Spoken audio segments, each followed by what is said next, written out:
আজ আবারও আমি নিয়ে এলাম লাউ শাকের রেসিপি। প্রথমে লাউ শাকটাকে বেছে নিয়েছি। আজ আমি ডাঁটা দেব না, শুধু পাতা দিয়ে লাউ শাকের বাটা করব। তার জন্য একটা কড়া বসিয়ে দিয়েছি। লাউ পাতাগুলোকে ভালো করে কুচিয়ে ধুয়ে নিয়েছি। কড়ার মধ্যে দিয়ে দেবো পরিমাণ মতো সর্ষের তেল। প্রথমে আমি কালো জিরে, রসুন আর শুকনো লঙ্কা ভেজে নেব। ভেজে ওটাকে ঠান্ডা হতে দেব। আজ বানাবো লাউ শাকের পাতার বাটা। খেতে অসাধারণ হয়েছিল।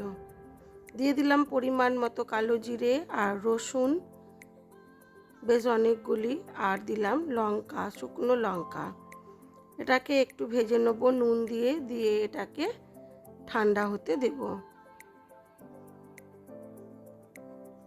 তারপরে আবার কড়াটা বসিয়ে দিলাম। এবারে কুচিয়ে রাখা লাউ পাতাগুলো ওর মধ্যে দিয়ে দিলাম। কড়ার মধ্যে দিয়ে একটু নুন দিয়ে এটাকে ভাপিয়ে নেব। খুব বেশি ভাপাবো না, জলটা বেরোবে। পাতা থেকে জলটা বেরিয়ে গেলে গ্যাসটা নিভিয়ে দেবো। দিয়ে পাতাগুলোকে ঠান্ডা হতে দেব। দিয়ে দিলাম অল্প একটু নুন। এবারে এটাকে একটু নাড়াচাড়া করে নিয়ে ঢাকা চাপা দিয়ে সেদ্ধ হতে দেব। লাউ পাতা বাটা খেতে দারুণ লাগে। কার কার পছন্দ একটু জানাবেন।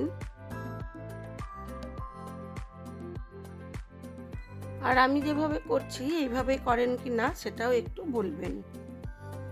পাতাগুলোকে নুনের সাথে মিশিয়ে তারপরে ঢাকা চাপা দিয়ে দেবো।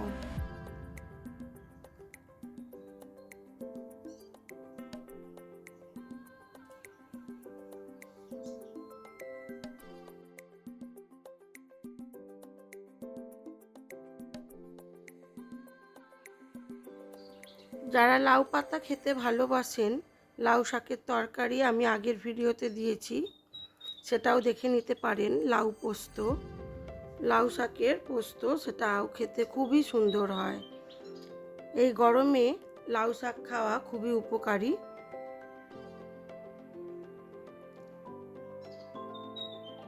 লাউ শাকটা আমার প্রায় হয়েই এসেছে সেদ্ধ।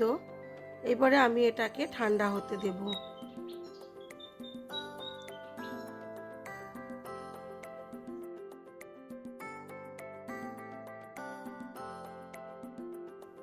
এটাকে এবারে আমি ঢেলে নিয়ে জল ঝরিয়ে ঠান্ডা করে নেব।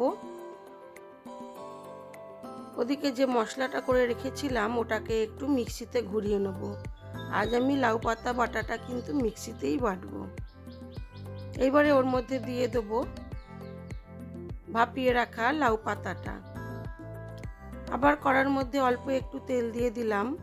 দিয়ে এর মধ্যে দেবো শুকনো লঙ্কা,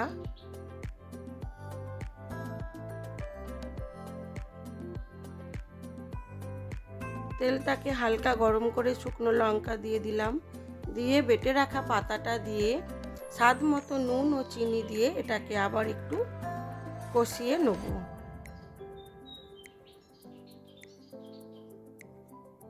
যতক্ষণ না জলটা শুকনো হচ্ছে ততক্ষণ কষাতে হবে। পাতার রঙটা একটু চেঞ্জও হয়ে যাবে, তাহলেই বুঝতে পারবেন যে পাতাটা আপনার বাটাটা ভাপানো হয়ে গেছে।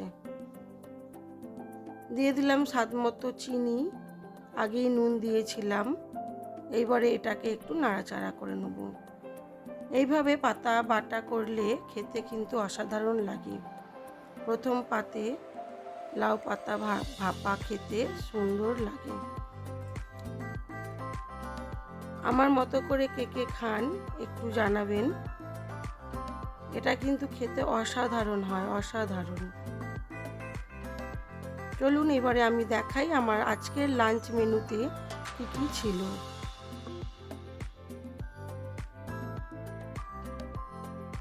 একটু ঝাল ঝাল হবে আর নুন মিষ্টিটা একেবারে সুন্দর টেস্টি হয়েছিল, পরিমাণ মতো হয়েছিল। এইবারে দেখাই আমার লাঞ্চ মেনুতে কি কি ছিল।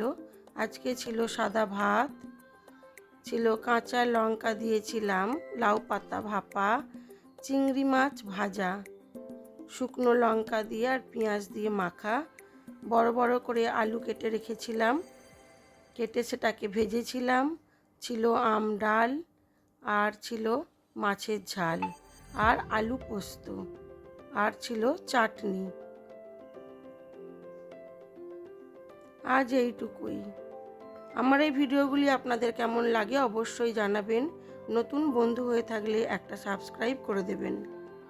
আজ এই পর্যন্তই। সবাই ভালো থাকবেন, সুস্থ থাকবেন, নিজেদের খেয়াল রাখবেন।